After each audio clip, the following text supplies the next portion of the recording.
សមាជិកក្រុមប្រឹក្សាសន្តិសុខអង្គការសហប្រជាជាតិដែលមានសហរដ្ឋអាមេរិកបារាំងអង់គ្លេសសហភាពសូវៀតចិនធ្លាប់ព្រមានដកថៃចេញពីអង្គការសហប្រជាជាតិក្រោយពីប្រទេសនេះប្រកាសមិនគោរពយុត្ថាធិការតុលាការយុត្តិធម៌អន្តរជាតិលើរឿងក្តីប្រាសាទព្រះវិហារកាលពីឆ្នាំ1962យោងតាមលិខិតបទរបស់លោកបណ្ឌិតយងពៅអំពីវិវាទកម្ពុជាថៃឆ្នាំ2006-2012លោកបណ្ឌិតបានដឹងថាក្រោយពីតុលាការយុត្តិធម៌អន្តរជាតិបានចេញសាលក្រមកាលពីថ្ងៃទី15ខែមិថុនាឆ្នាំ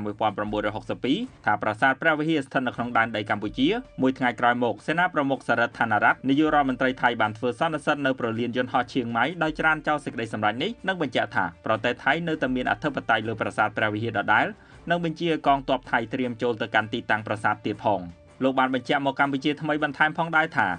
បាទចឹងហើយកន្លែងនេះយើងចង់បញ្ជាក់ថាប្រទេសថៃមិនទទួលយកសារក្រមសាលដីការបស់តុលាការយុត្តិធម៌អន្តរជាតិ ICJ នេះទេគឺនៅបានបង្ហាញនៅភាពកក្លឿនដោយអសិលធម៌ទៅលើច្បាប់អន្តរជាតិតែទោះយ៉ាងណាក៏ដោយទាំងប្រទេសបារាំងប្រទេសប៉ូឡូញសហរដ្ឋអាមេរិកនិងបណ្ដាមហាអំណាចមួយចំនួនមិនសប្បាយចិត្តនឹងអេរយាប័តនយោបាយរបស់ថៃនោះទេលោកបណ្ឌិតបានបន្ថែមថាពេលនោះអន្តរជាតិបានព្រមានថៃថាប្រទេសនេះបានបង្ហាញអកប្បកិរិយាអសិលធម៌ហើយបើមិនគោរពសេចក្តីសម្រេចរបស់តុលាការយុត្តិធម៌អន្តរជាតិនោះទេសកម្មភាពនេះវានឹងបង្កឲ្យមានបញ្ហាក្នុងកិច្ចការអន្តរជាតិរហូតដល់ក្រុមប្រឹក្សាសន្តិសុខអង្គការសហប្រជាជាតិដែលមានប្រទេសបារាំងអង់គ្លេសអាមេរិកសហភាពសូវៀតចិនព្រមមានដកថៃចេញពីអង្គការសហប្រជាជាតិថែមទៀតប្រទេសមហាអំណាចបាន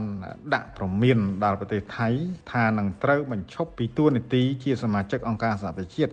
ប្រសិនបើប្រទេសថៃមិនព្រមទទួលយកនៅសាលក្រមរបស់តុលាការអន្តរជាតិបើមិនព្រមលះបង់ចោលនៅប្រាសាទព្រះវិហារនិងទឹកដីមួយចំនួនដែលខ្លួនកាន់កាប់ដោយខុសច្បាប់នោះទេការព្រមាននេះហើយទើបធ្វើឲ្យថៃសុកចិត្តប្រគល់ឲ្យខ្មែរវិញនៅប្រាសាទព្រះវិហារនិងគោរពនៅសេចក្តីសម្រេចតុលាការយុត្តិធម៌អន្តរជាតិនៅថ្ងៃទី21ខែមិថុនាឆ្នាំ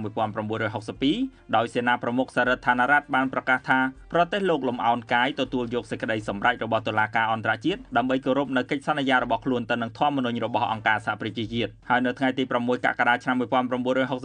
រដ្ឋមន្ត្រីការបរទេសថៃបានផ្ញើលិខិតទទួលស្គាល់នៅសាលក្រមរបស់តុលាការយុត្តិធម៌អន្តរជាតិទៅកាន់អគ្គលេខាធិការអង្គការសហប្រជាជាតិផងដែរលោកបណ្ឌិតយងពៅថាទោះបីជាថៃប្រកាសទទួលស្គាល់សាលក្រមរបស់តុលាការក្តីពួកគេនៅតែចិញ្ចឹមចិត្តក្នុងការបំពានលើដីខ្មែរដដែលដោយសំអាងលើផែនទីដែលគូសដោយខ្លួនឯងលោកបណ្ឌិតបានធ្វើសេចក្តីសន្និដ្ឋាននៅក្នុងលិខិតបទបណ្ឌិតរបស់លោកថាដើម្បីការពារពីការបំពានរបស់ថៃកម្ពុជាត្រូវបង្កើននូវសមត្ថភាពយោធាឲ្យខ្លាំងដើម្បីឆ្លើយតបភ្លាមៗទៅនឹងការបំពានរួមជាមួយនឹងការប្រើប្រាស់ច្បាប់និងតុលាការអន្តរជាតិដើម្បីឲ្យអន្តរជាតិបានឃើញនូវភាពប្រហើនរបស់ថៃនិងចរិតវាទីនិយមរបស់ប្រទេសនេះលោកថាបើទោះជាថៃមិនព្រមទៅតតាំងក្តីនៅ ICJ តែសាលក្រមរបស់តុលាការនេះពិតជាមានអំណាចដល់ប្រទេសដែលជាសមាជិកអង្គការសហប្រជាជាតិទាំងអស់ដែលថៃត្រូវតែគោរព